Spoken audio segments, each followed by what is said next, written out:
చిన్న ప్రార్థన చేసుకుందాం. కృపా సత్య సంపూర్ణుడు వారికి వందనములు స్తోత్రం తండ్రి. హల్లెలూయా హల్లెలూయా.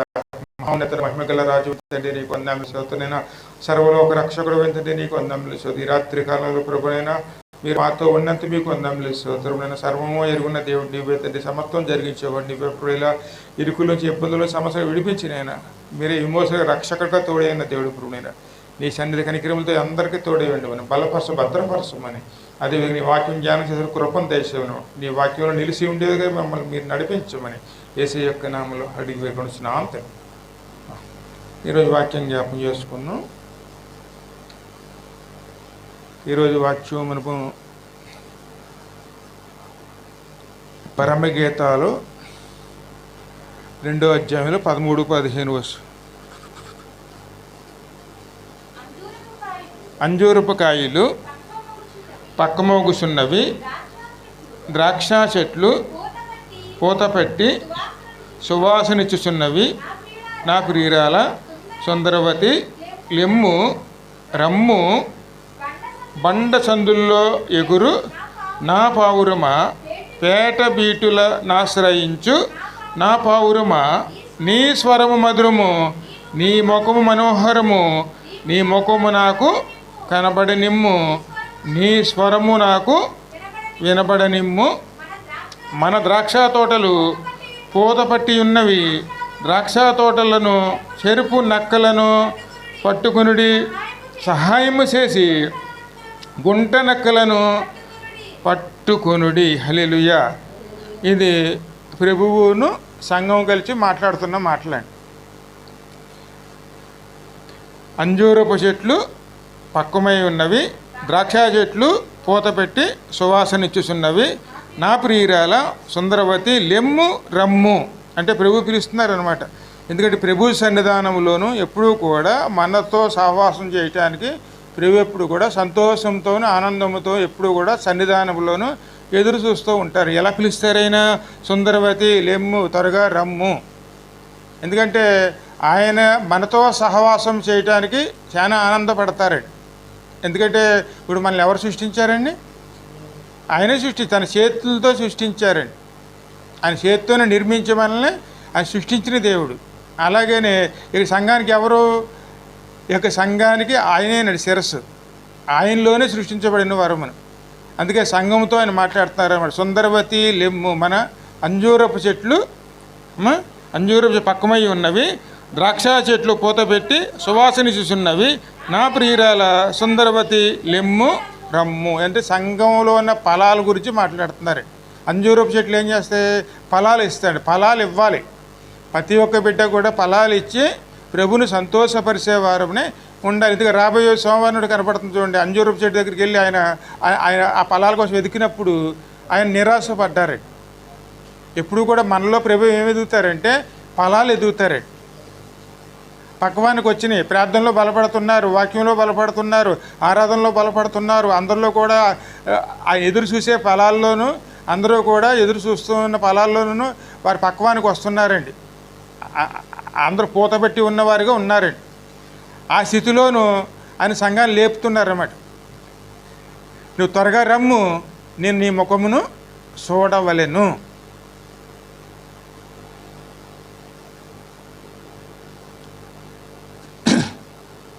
సరే, మరి కీర్తనలో 18వ కీర్తన 2వ వచనం చూడమ్మా. యెహోవా నా శైలము, నా కోట, నన్ను రక్షించువాడు, నా కేడము, నా రక్షణ శృంగము, నా ఉన్నత దుర్గము, నా దేవుడు, నేను ఆశ్రయించి ఉన్న నా దుర్గము. ఎందుకంటే ఇప్పుడు మనం రక్షించింది ఎవరు? ఆయనే మన దుర్గం అండి. ఆయనలోనే మన ఆశ్రయం పొందుకుని ఉన్నాం. ఆయన ద్వారానే జీవిస్తున్నామని మనం. అక్కడ కూడా దావీదు మాట్లాడుతున్నారు చూడండి. నేను నమ్ముకున్న నా దేవుడు, ఆయన మనకు ఆశ్రయ దుర్గము, ఆయన రక్షణ కేడము, ఆయన ద్వారానే మనం జీవిస్తూ ఉన్నామండి. ఎందుకంటే ఎవరైనా సరే ఎవరిలో నిలిచి ఉండాలండి? ప్రభువులో నిలిచి ఉండి ఆయన ద్వారా జీవిస్తున్న వారునే ఉండాలి. ప్రభుతో ఉన్న మన సంబంధం ఎప్పుడు కూడా బలపరుచుకోవాలండి. ఈ అన్యోన్య సహవాసంతో ఎవరైతే నడుస్తారో వారు ఇప్పుడు ప్రభులో నిలవడానికి ప్రయాసపడతారండి. ఆయనలో సంతోషపడాలి, ఆనందపడాలి, ఆయనలో నిలవాలండి. ఇంకా ముందుకు వెళ్తూ చూడండి, మూలవాక్యంలోను బండ సందుల్లోని ఎగురు నా పావురమా పేట బీటులను ఆశ్రయించు నా పావురు. బండ సందులు అంటే క్రీస్తులో కట్టబడినటువంటి వారండి. క్రీస్తు యొక్క శరీరములోను, క్రీస్తు అంటే ఆ మాటకి అర్థం అంటే బండ అంటే క్రీస్తు అండి. క్రీస్తులో కట్టబడిన వారు, క్రీస్తులో కట్టబడిన వారు ఎక్కడ తలదాచుకుంటారండి? క్రీస్తులోనే తలదాచుకోవాలండి. పావురుమా అంటే సంఘం అండి. సంఘం ఎప్పుడు కూడా, సంఘం అంటే ఎవరు? ఎవరైతే ఆయనలో నిలవటానికి ప్రయాసపడటానికి ఉన్నారో, ఎవరైతే ఆయన సన్నిధానంలో వచ్చి ఉన్నారో వారిని సంఘం అంటామండి. వారందరితోనూ బండ సందులో ఎగురు నా పావురమా పేట బీటులలో ఆశ్రయించు నా పావురమా నీ స్వరము మధురము. మన పాడే పాటలు కానీ ఆరాధన కానీ ప్రతీది కూడా ప్రభుని సంతోషపరుస్తుందండి. అందుకే ఇశ్రాయేలు స్తుతుల సింహాసనపై ఆసీనుడైన దేవుడు అండి. ఆయన ఎక్కడికి ఆసీనుడవుతాడండి? ఇశ్రాయేలు స్తుతుల సింహాసనం అండి. అందుకే ఎప్పుడు కూడాను దేవుని సంతోషపెట్టే విధంగా మనం కొత్త పాటలు నేర్చుకుంటూ దేవుని ఆనందపరిచే వారమే ఉండాలండి. పాటలో ఎప్పుడు కూడా మనం సంతోషపడతాను కాదండి, దేవుడు సంతోషపడటానికి, ఆయన సంతోషపడటానికి మనం ఆయనలోనూ గానం చేసి అంటే ఆయన ఆరాధించేవారునే ఉండే. ఆ రోజుల్లో చూడండి, దావీదు ఏం చేసేవారండి? ఆయన నాట్యం ఆడుతూ మందసాన్ని తీసుకొచ్చేటప్పుడు ఆయన నాట్యం ఆడి పాటలు పాడుకుంటూ మందసాన్ని మోసుకుని వస్తూ ఉంటే మేడ మీద ఉన్నట్టు అమ్మగారు ఏమంటుంది? అమ్మా ఇది నేను మహారాజా అయ్యింటూ కూడా ఒంటి మీద బట్టలు ఉన్నాయో లేదు చూసుకోకుండా ఎలా గంతులు వేస్తున్నాడు చూడు అని చెప్పి ఎగతాళిగా మాట్లాడుతుందండి. ఆయన ఏమంటున్నా, నా రాజు సమూహంలో నేను నాట్యం ఆడుతున్నాను, నా రాజుని కనపరుచుకుంటున్నాను, నా రాజుని నేను ఆహ్వానించుకుంటున్నాను, నేను సంతోషపడుతున్నాను అయినా ఆ మాట జవాబిస్తారండి. ఎందుకంటే మనం ఎవరిని సంతోషపరుస్తున్నాం? కేవలం జీవము గల దేవుణ్ణి అండి. అందుకే సన్నిధానంలో మనం స్తుతి ఆరాధనలు అనేది చాలా ప్రాముఖ్యం అండి. దేవుడిని సంతోషపెట్టే విధంగా ఆనందంతో పాడుకునేవారునే ఉండాలండి. అలా పాడటం దేవునికి చాలా ఇష్టంగా కనపడుతుంది. చూడండి, ఇంకా ముందు చదవమ్మా. నీ ముఖము, నీ స్వరము మధురము, నీ ముఖము మనోహరము, నీ ముఖము నాకు కనబడనిమ్ము, నీ స్వరము నాకు వినబడనిమ్ము. ఎందుకు మన స్వరాలు ఎక్కడ ఉండాలి? ఎప్పుడు దేవుని సన్నిధానంలోనండి. కొత్త కొత్త పాటలు నేర్చుకుంటూ దేవుని సన్నిధానంలో సంతోషంతో ఆనందంతో గడిపామంటే అంతకన్నా మరేది ఏది దొరకదండి.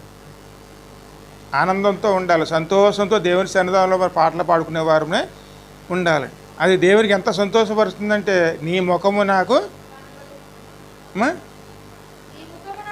నీ స్వరము నాకు వినబడనిమ్ము. అటువంటి సహవాసం, అదే అన్యోన్యమైనటువంటి సహవాసం. అందుకే మీరు పాడతారండి, ఆనందం ఆనందం మహానందం నా ప్రియుని స్వరం మధురం ముఖము మనోహరం, ప్రియుని ముఖము మనోహరం, నశించిన పాపిని నాకు శాశ్వతమైన కృప చూపి, నశించిన పాపిని నాకు శాశ్వతమైన కృప చూపి, నా యేసుడిగా రక్షించెనుగా, నా యేసుడిగా రక్షించెనుగా, నా ప్రభువుని సేవింతునుగా, నా ప్రభువుని సేవింతునుగా. ఆనందం మహానందం నా ప్రియుని స్వరం మధురం ముఖము మనోహర ప్రియుని ముఖము మనోహరం వేడుకతో విందుశాలకును తోడుకు వెళ్ళెను నా ప్రియుడు వేడుకతో విందుశాలకును తోడుకు వెళ్ళెను నా ప్రియుడు కోరిన ఫలములు తినిపించును కోరిన ఫలములు తినిపించును కూరిమితో నా ప్రియ ప్రభువు కూరిమితో నా ప్రియ ప్రభువు ఆనందం మహానందం నా ప్రియుని స్వరం మధురం ముఖము మనోహర ప్రియుని ముఖము మనోహరం ఎంతో ప్రేమతో ప్రేమించెన్ వింతగా నన్ను దీవించెను ఎంతో ప్రేమతో ప్రేమించెను వింతగాను నన్ను దీవించెను అంతము వరకు యేసుని చెంతనే అంతము వరకు యేసుని చెంతనే ఉందును ఆనందముతోను ఉందును ఆనందముతోను ఆనందం మహానందం నా ప్రియుని స్వరం మధురం ముఖము మనోహర ప్రభు నీ ముఖము మనోహరం ఆనందభరితానై నేను అతని నీడను కూర్చుందును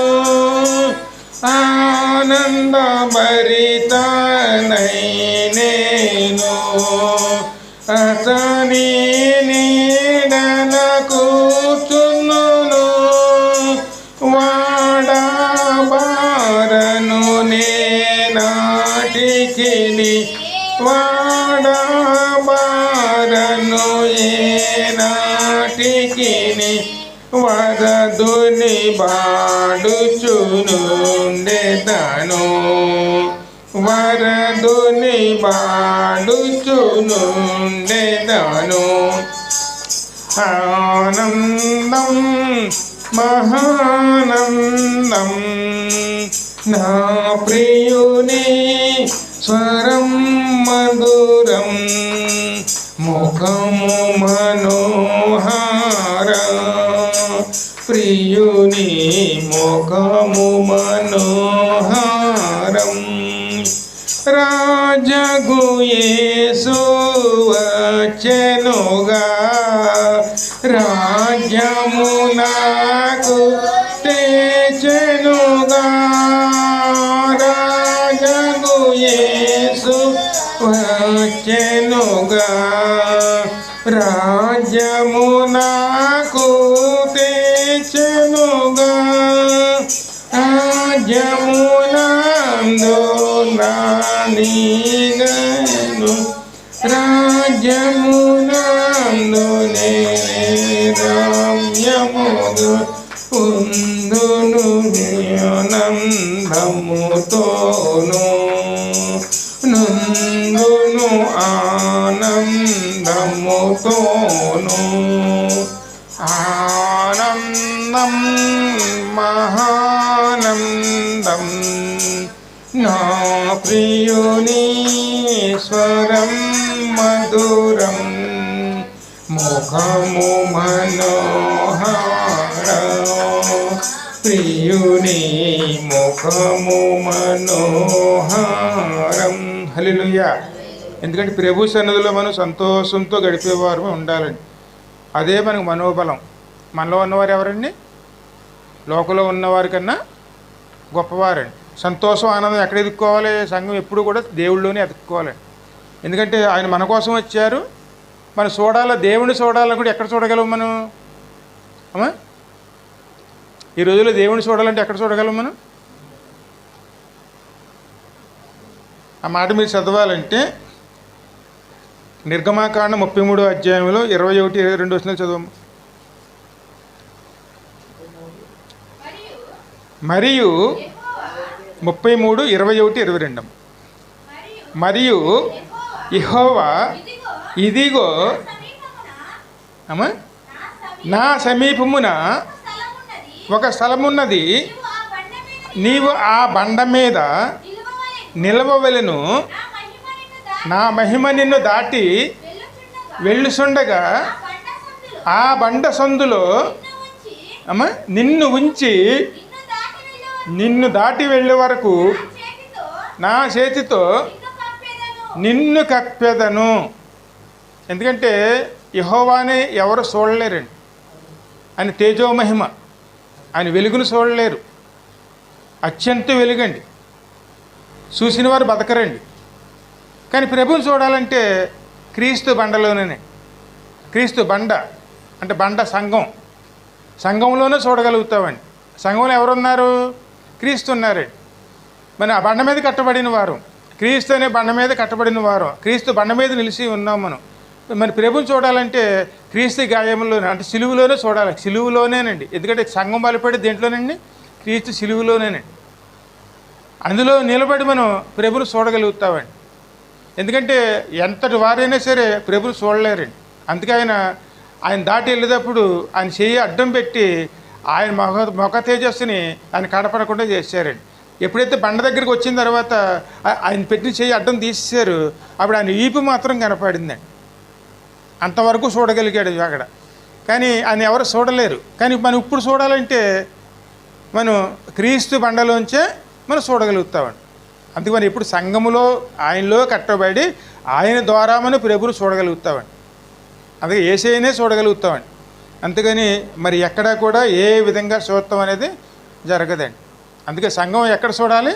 ఎప్పుడూ కూడాను క్రీస్తు బండలో ప్రభువును చూసేవారునే ఉండాలి.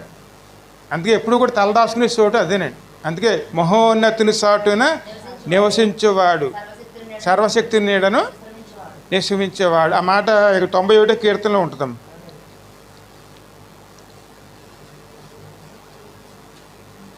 91వ కీర్తన 1-4 వచనాలు చదువు. మహోన్నతుని చోట నివసించేవాడే సర్వశక్తి నీడన విశ్రమించేవాడు. ఆయనే నాకు ఆశ్రయము, నా కోట, నేను నమ్ముకొనిన నా దేవుడని నేను యెహోవాను గురించి చెప్పుచున్నా. ఎందుకు మన తలదాసుకున్న చోటు ఏదండి? మహోన్నతుని చోటండి. ఆయన మన ఆశ్రయదుర్గం, ఆయనే మనకి ఆధారం చేయాలండి. ఆయనే ఆధారం చేసుకుని జీవిస్తున్నామండి. ఆయన జీవం మనలో ఉన్నది, ఆయనలోనేనండి. అందుకే మనం ఆయనలో మనం అంటకట్టు అన్యోన్య సహవాసంతో జీవించేవారు. ఎందుకంటే ఆయన మన కోసం ఎదురు చూస్తున్నారు. మనం ఇక్కడ ఎవరి కోసం ఎదురు చూడాలి? ప్రభు కోసం ఎదురు చూడాలి. ఆయనతో అంటకట్టబడేవారునే. ఆ మాట కూడా పౌలు అంటాడు, ఆనందించుడి, నేను మరలా చెప్పుచున్నాను ఆనందించుడు. ఎప్పుడు కూడా సంతోషంతో మనం దేవుడి సన్నిధానం గడిపేవారు విసారం ఉండకూడదండి. ఈ లోక బాధలు కాదండి మనకు కావాల్సింది మనలో ఉన్నవారు. ఎందుకంటే మన కోసం వచ్చిన వారు ప్రభు అండి. ఆయన వచ్చారు కాబట్టి మనం సంతోషంతో మనం ఆయనలో జీవించేవారునే అందుకే ఆయన ఆ మాట అంటారు చూడండి, ఆనందించుడి, నేను మరలా చెప్పుచున్నాను ఆనందించుడి. ప్రతి ఒక్క విషయంలోనండి. ఆ మాట చదువమ్మది. ఫిలిప్పీయులను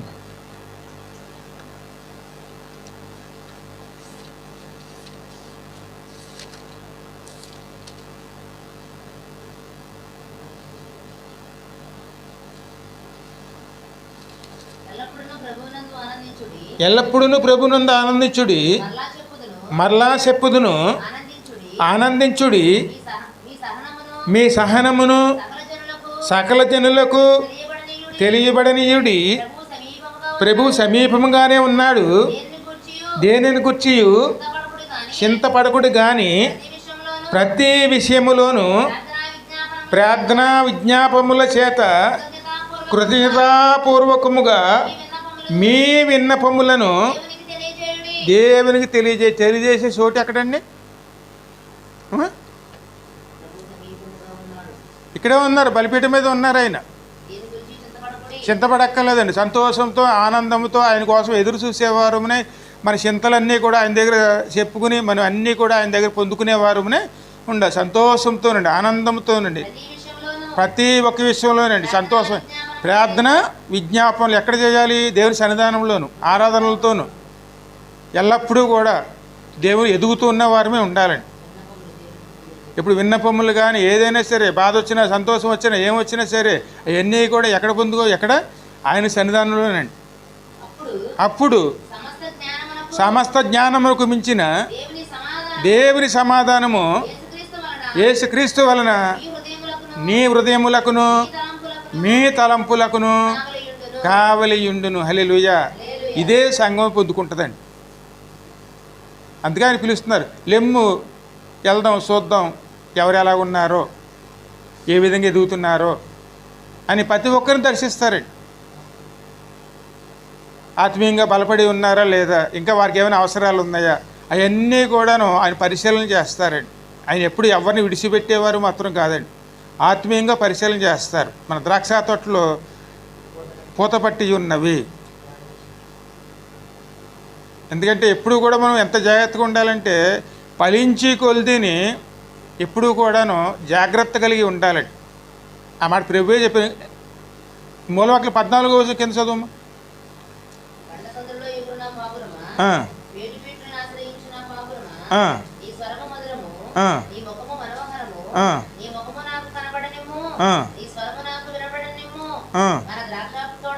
మన ద్రాక్ష తోటలు పూతపట్టి ఉన్నవి, ద్రాక్ష తోటలను చెరుపు నక్కలను పట్టు. నక్కలంటే ఏమిటి? నక్కలు వేరు, గుంట నక్కలు వేరండి. నక్కలంటే పాపములు. అదే గుంట నక్కలంటే ఏమిటి? చిన్న చిన్న పాపములండి. సహాయం ఒకరు కూడా సహాయం చేసుకుని గుంట నక్కలను పట్టుకున్నాడు. నక్కలైతే పెద్దవి ఉంటాయండి, అవి అందరికీ తెలుస్తాయి, మనకు తెలుస్తాయి కాబట్టి గబాబా దాన్ని ఇలా సరి చేసేసుకుంటాం. కానీ గుంట నక్కలు అలా కాదండి. ఎప్పుడు ఏం చేస్తాయంటే ప్రతి ద్రాక్ష తోటల్లోనూ శుభ్రంగా మొదల్లోనూ చిన్న కన్నం పెట్టేసి అందులో లోపలికి వెళ్ళిపోయి ముండేరు దాకా వెళ్ళి ముండేరు నరికేస్తాయండి. అది ఎవరికి కనపడదు బయటికి. కొద్ది రోజులు చూస్తే బాగానే ఉంటుంది, ఆ తర్వాత వాడిపోవడం, వాడిపోయిన తర్వాత ఎండిపోవడం. చిన్న పాపాలు అంతేనండి.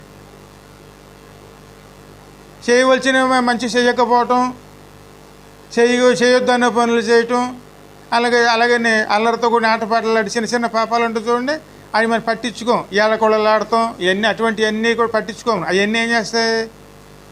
అన్నీ చిన్న చిన్నయే, కానీ అలాగే విడిచిపెట్టేసామనుకోండి కనుక ఆత్మీయ జీవితం వాడిపోయి ఎండిపోయి చివరికి నిర్మూలమైపోతుంది. ఎప్పుడు కూడా చిన్న చిన్నయని మనం ఎప్పుడు నిర్లక్ష్యం చేయకూడదండి. పాపం చిన్నదైనా పెద్దదైనా ఒకటేనండి. మనం ఏం చేసి పట్టించుకోమండి. అటువంటివి కూడా చాలా అంతగా ఆయన అంటున్నారు అన్నమాట. మన ద్రాక్ష తోటలు పూతపట్టి ఉన్నవి, వాటిని చెరుపు నక్కలను పట్టుకొనుడి. నక్కలు మీరు ఆత్మీయంగా మీరు బలపడుతున్నప్పుడు ఇటువంటి సమస్యలు వస్తాయండి. అప్పుడు ఒకరినొకరు ప్రోత్సహించుకుంటూ, సహాయం చేసుకుంటూ, ఒకరినొకరు హెచ్చరించుకుంటూ వాటిని మనం నిర్మూలం చేసేవారునే ఉండాలండి. అది ఎటువంటిదైనా సరే ఆత్మీయ జీవితం అనేది ముండేరు కనుక నాశనం అయిపోతే ఆ మొక్క పనిచేయదండి. ఆత్మీయ జీవితం కనుక ఒకసారి పాడైపోయిందంటే మళ్ళీ కట్టుకోవడం అనేది అసాధ్యమండి. అందుకని యాకోబు అన్నగారు చూడు ఏం చేశారు. నేను ఆయనకి వచ్చి జన్మతా వచ్చినటువంటి జ్యేష్ఠత్వాన్ని కేవలం ఆకలేస్తుందని చెప్పి జ్యేష్ఠత్వాన్ని అమ్మేసుకుని ఒక పూట కూటి కోసం హక్కుని అమ్మేసుకుని అది మన పెద్ద పాపంగా అనుకోండి మనం. కానీ దేవుని దృష్టిలో అది ఘోరమైన పాపం అండి. కనుక ఆ తర్వాత ఎంత బాధపడినా అక్కడ పొందుకోగలిగాడు. కడకే ఆయన శాపంలో ఉందినవాడు అయ్యాడండి. అక్కడ దేశదిమ్మరికం కింద మారిపోయాడు. అన్నిటికీ పోగొట్టుకున్నాడు. ఎందుకంటే దేవుని యొద్ద నుంచి రావాల్సిన అన్నీ కూడా పోగొట్టుకున్నాడు. ఆశీర్వాదాలు అన్నీ పోగొట్టుకున్నాడు. అది చిన్న శానా ఉంటాయండి. ఎందుకంటే కొన్ని చెయ్యి తగినవి ఉంటాయి, అవి కూడా మనం చెయ్యకపోవటం. ఆ మాట యాకోబు పత్రికలో ఉంటుంది 2వ అధ్యాయంలోను 2:17 4:17 అమ్మ.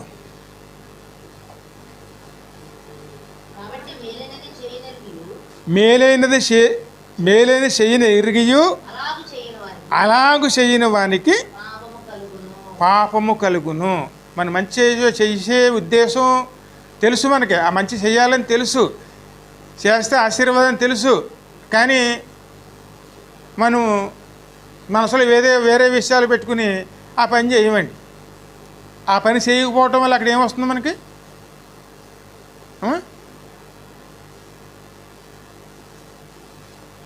అలా చేయకపోవటం వల్ల పాపం అవుతుంది. అది మరి చేయదగిన శక్తి మనకు ఉండి చెయ్యాలని అక్కడ దేవుడు చెప్పినాను, చేసే శక్తి ఉన్నాను, ఆ సామర్థ్యం మనకు ఉన్నాను, కావాలని నిర్లక్ష్యం చేసుకుంటే అది కడకేమవుతుందండి?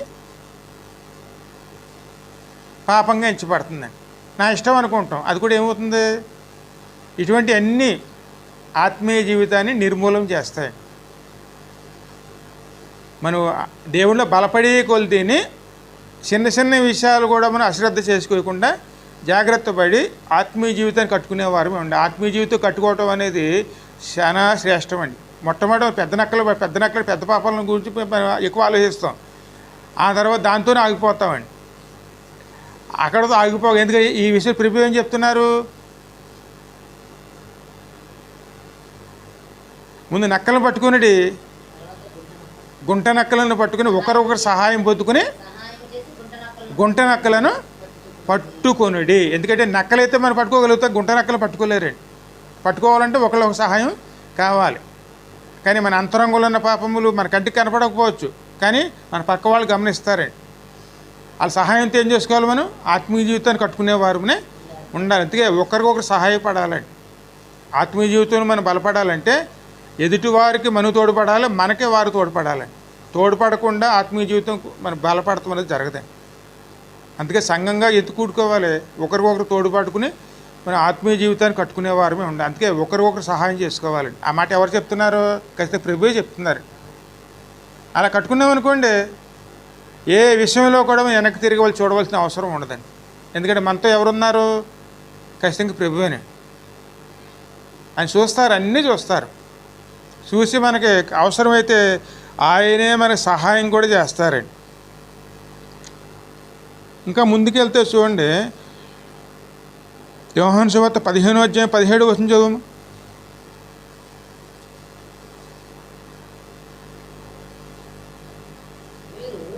మీరు ఒకరినొకరిని ప్రేమించవలనని ఈ సంగతులను మీకు ఆజ్ఞాపించుచున్నాను. లోకం మిమ్మల్ని ద్వేషించిన ఎడల నీకంటే ముందుగా నన్ను ద్వేషించినని మీరు ఎరుగుదురు. మీరు లోక సంబంధులైన ఎడల లోకము తన వారిని స్నేహించును. అయితే మీరు లోక సంబంధులు కారు గనుక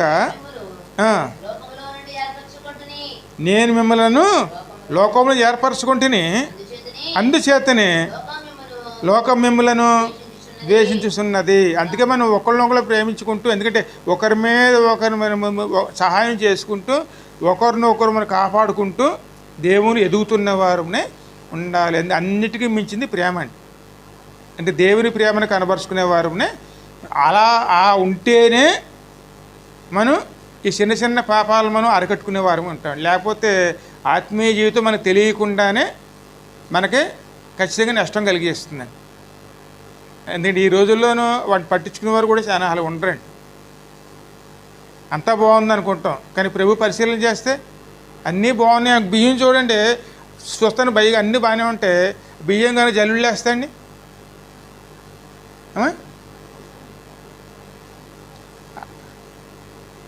అందులో రాళ్ళు ఉన్నాయో మట్టి ఉన్నాయో అన్నీ కనపడతాయి కదండి. అలాగే మనల్ని కూడా, ఆత్మీయ బిడ్డలను కూడా జల్లిడేస్తాడండి దేవుడు. వేసినప్పుడు మట్టిలోకి వెళ్తుంది, పొట్టులోకి వెళ్తుంది, అందులో మెరుగైన గింజలు కొట్టులోకి వెళ్తాయి. అవన్నీ ప్రభు చేస్తారు.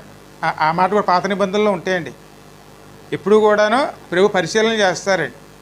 అక్కడ మనం జాగ్రత్తగా ఉంటే మన మెరుగు గింజల కింద దేవుని చేతిలో ఇమిడిపోయేవారమే, ఆయన చేత వాడబడేవారమే ఉంటుంది. అందుకే ప్రేమ విషయంలో ఎప్పుడూ కూడా దేవుని సహాయంతో నడుచుకునే వారమే ఉండాలి. ఒకరినొకరు ద్వేషించుకోకూడదండి. ఎప్పుడు ఏ విషయంలో సరే ద్వేషించుకున్నామంటే సాతాను మన మధ్యన ఉన్నాడని అర్థం అండి. వెంటనే ఏం చేస్తాడు, మనలోని ముండేరిని శుభ్రంగా నరికేస్తాడు. అది మనం తెలుసుకున్నప్పటికీ ఆత్మీయ జీవితం అంతా ఏమవుతుంది, వాడిపోతుంది. ఇంకా ముందుకు వెళ్తే చూడండి, యోహాను 13వ అధ్యాయంలో 34 వచ్చిన చూడము.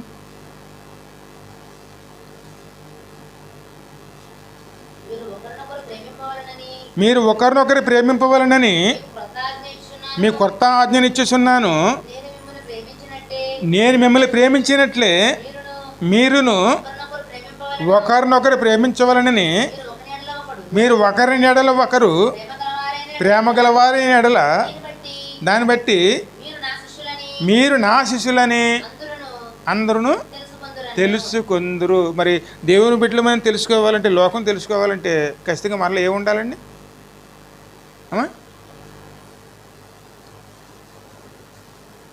ఆయన ప్రేమ, ఎందుకంటే దేవునిలోనే ప్రేమ అండి.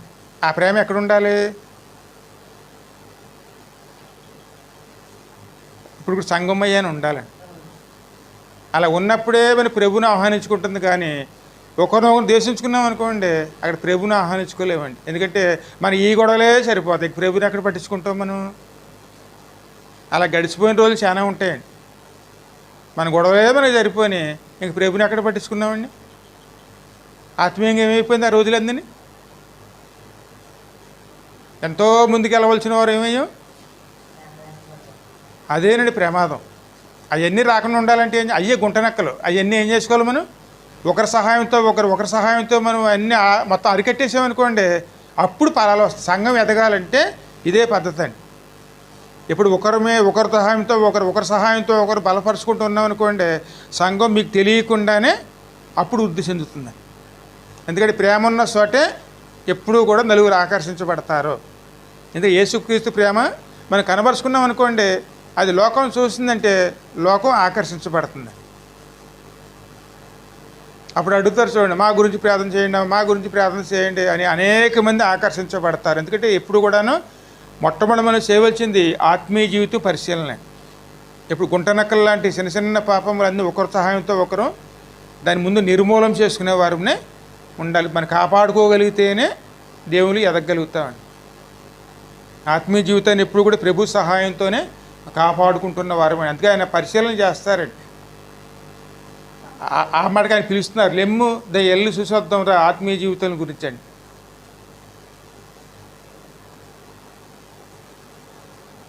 మూలవాక్యం చదువు ముగించాం.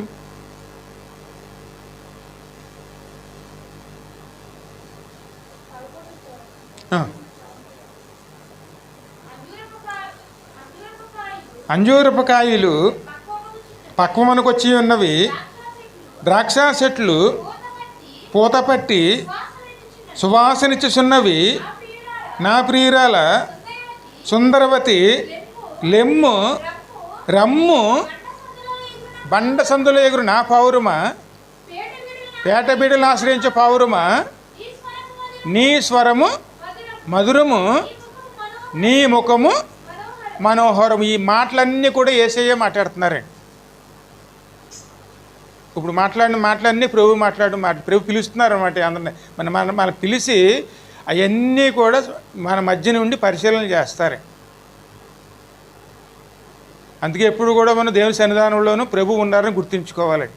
ఆయన అందరినీ పరిశీలన చేస్తారు. బలహీనంగా ఉన్నవారిని ఇప్పుడు బలపరచడానికి చూస్తారు. ఆ మాటలు యెహెజ్కేలు గ్రంథం 34 అధ్యాయంలో ఉంటాయి. బలహీనంగా ఎవరైతే ఉన్నారో వారిని బలపరచడానికండి ఆయన ప్రయత్నం చేస్తున్న. బలహీనంగా ఎవరిని విడిచిపెట్టరండి. ఎవరైతే బలహీనంగా ఉన్నారో వారి మీద దృష్టించి ఏదో రకంగా వారిని లేవనెత్తడానికి ఆయన ప్రయత్నం చేస్తారు. అందుకే ఎప్పుడు కూడా మనం బలపడాలన్నా, సంఘం వృద్ధి చెందాలన్నా ముందు ప్రభు సహాయం తీసుకునే వారనే ఉండాలి. ప్రభుతో నడవాలండి. ఆయన ఉన్నారని గుర్తుంచుకుని మనం ఆయనతో మన సంతోషంతో మనం సహవాసం చేసుకున్నాం అనుకోండి, అదే మనకు అన్యోన్యమైనట్టు సహవాసం అవుతుంది.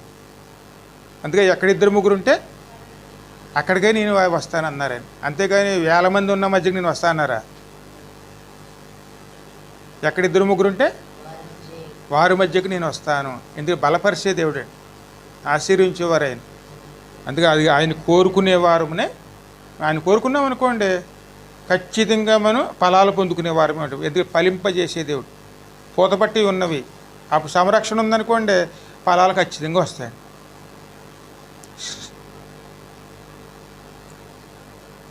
చిన్న ప్రార్థన చేసుకుని ముందుకు వెళదాం. కృపా సత్య సంపూర్ణమైన దేవానికి వందనములు. స్తోత్రమైన స్తోత్రార్హుడు